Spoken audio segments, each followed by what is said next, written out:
अगदी लहान असल्यापासूनच आमच्यावरती एक गोष्ट बिंबवली गेली की तुला पुढे जाऊन डॉक्टर व्हायचंय, पुढे जाऊन इंजिनियर व्हायचंय.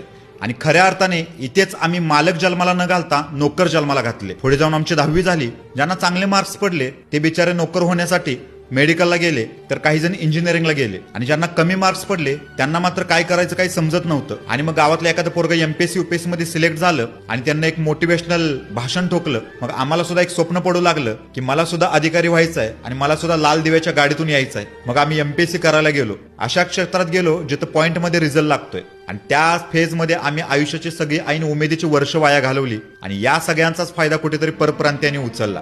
ते बाहेरल्या राज्यातून आपल्या महाराष्ट्रामध्ये आले. कोणी टाईल्सचे शोरूम टाकले, तर कोणी मोठमोठ्या बेकरीज टाकल्या.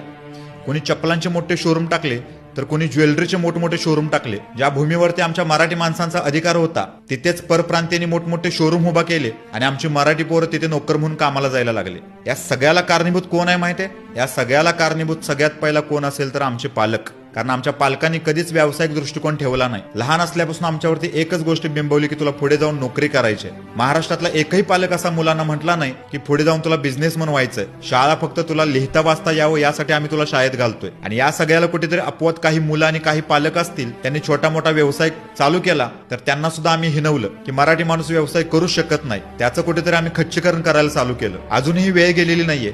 आपण सर्वांनी आपली मानसिकता बदलली पाहिजे.